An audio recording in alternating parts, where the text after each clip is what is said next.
ہم اللہ کی رحمت سے بہت جلدی مایوس ہو جاتے ہیں۔ جب بھی ہمارے اوپر مصیبت آتی ہے، یہ کرنے کے بجائے کہ ہم اللہ کی طرف رجوع کریں اور اپنے گناہوں سے معافی مانگیں، لیکن شیطان ہمارے دل میں اتنی مایوسی ڈال دیتا ہے کہ ہمارا دل آگے جانے کے بجائے جتنا پیچھے جاتا ہے اتنا ہی شیطان کو خوشی ملتی ہے۔ لیکن اگر سورۃ الاعراف کی آیت نمبر 16 سے 18 تک دیکھا جائے، اس میں ابلیس نے اللہ تعالیٰ سے کہا تھا کہ میں مسلمانوں پر یا تمام انسانیت پر چاروں طرف سے حملہ کروں گا، دائیں طرف سے، بائیں طرف سے، آگے سے اور پیچھے سے، چاروں طرف سے حملہ کروں گا، یہاں تک کہ کسی کو نہیں چھوڑوں گا۔ اور یہ بھی شیطان نے کہا تھا کہ کچھ ایسے لوگ بچ جائیں گے جو شکر گزار ہوں گے۔ اب اللہ تعالیٰ نے زندگی کو ایک آزمائش بنایا ہے، جیسے سورۃ الملک کی آیت نمبر 2 میں اگر پڑھا جائے تو اللہ تعالیٰ فرماتے ہیں الذی خلق الموت والحیات لیبلوکم ایکم احسن عملا۔ اللہ تعالیٰ نے زندگی بنائی اسی لیے کہ ہمیں آزمائے، اور جنت اور دوزخ کو اللہ تعالیٰ نے ہمارے لیے چھپا دیا ہے، لیکن اللہ تعالیٰ نے قرآن کو ایک ہدایت کا ذریعہ بنا کے بھیجا ہے کہ جو اس ہدایت پر عمل کرے گا وہ فلاح پائے گا، جو اس ہدایت سے دور رہے گا تو شیطان کے ہاتھ چڑھے گا وہ، اور وہ اس کو اتنا گمراہ کرے گا۔ اور اپنے آپ کو بچانے کے لیے جو سب سے پہلی چیز ہے عقیدہ، ہمارا عقیدہ بالکل صاف اور کلیئر ہونا چاہیے کہ ہم ایک اللہ کی ذات کی عبادت کرتے ہیں اور اسی پر ہم توکل کرتے ہیں۔ اب جتنے بھی حضرات بیٹھے ہیں، ہم میں سے یا مجھے ملا کر یا ہم سب لوگوں کو ملا کر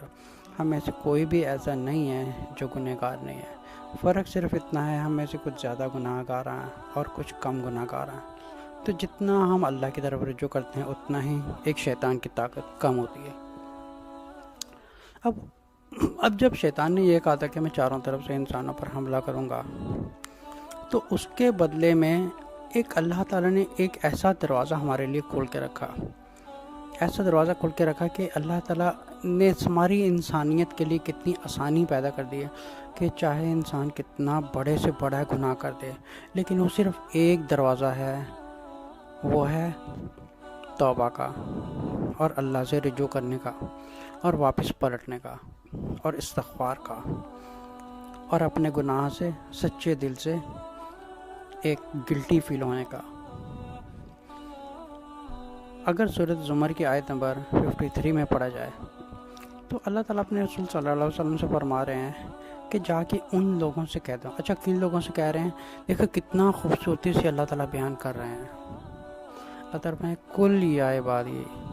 اے میرے پیارے بندو،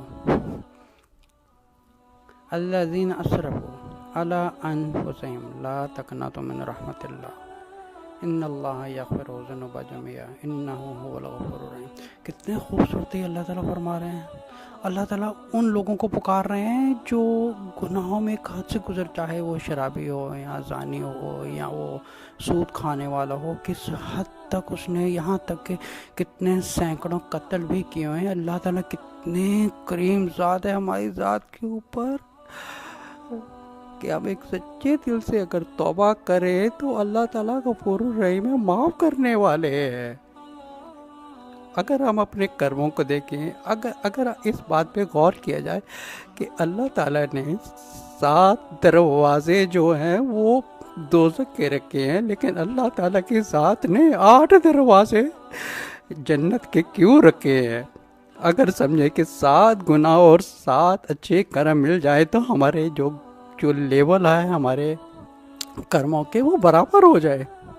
لیکن اللہ تعالیٰ کی ذات کتنی غفور الرحیم ہے۔ اس نے ایک دروازہ ہماری ذات کے اوپر اتنا خوبصورت رکھا ہے، وہ دروازہ ہے اس کی رحمت کا۔ ہم اگر سچے دل سے اللہ تعالیٰ سے محبت کریں، اللہ تعالیٰ سے سچے دل سے محبت کریں تو اپنے گناہوں کی معافی مانگے۔ اے اللہ تو رحیم ہے، تو معاف کرتے ہیں، اللہ ہم گنہگار ہیں۔ ہم بہت گنہگار ہیں، ہم تیرے سامنے کھڑے ہونے کے قابل نہیں ہیں میرے اللہ، تو معاف کرنے والا ہے۔ اگر اس دعا کو سچے دل سے پڑھا جائے تو اللہ غفور الرحیم ہے، وہ معاف کرنے والے ہیں۔ اگر پھر گناہ ہو جائے پھر بھی ہم اپنی ہمت نہ ہاریں، کیونکہ ایک دفعہ جب گناہ انسان کرتا ہے تو اللہ تعالیٰ تو شیطان اس کے دل میں ایک مایوسی ڈال دیتا ہے کہ آگے بڑھنے کی بجائے یہ پیچھے جائے، لیکن اللہ تعالیٰ کتنا غفور الرحیم ہے، وہ کہتے ہیں کہ اگر مرنے تک آخری سانس تک بھی دل میں نیت کر لے توبہ کی تو اللہ بہت غفور الرحیم ہے، معاف کرنے والا ہے۔ آئیے ہم سب مل کے اپنے گناہوں کی معافی مانگتے ہیں اللہ تعالیٰ سے، اللہ تعالیٰ کی رحمت سے مایوس نہ ہوں، اور اللہ بہت غفور الرحیم ہے، چاہے ہم سے کتنے بھی گناہ ہو جائیں صرف اس کے لیے وضو کریں، سچے دل میں نیت کریں اور 2 رکعت صلاۃ التوبہ پڑھ کے ایک آنسو ٹپکا دیں دل کی گہرائی سے، تو اللہ تعالیٰ جو ایک دل کی گہرائی سے آنسو نکلا ہوتا ہے وہ زمین میں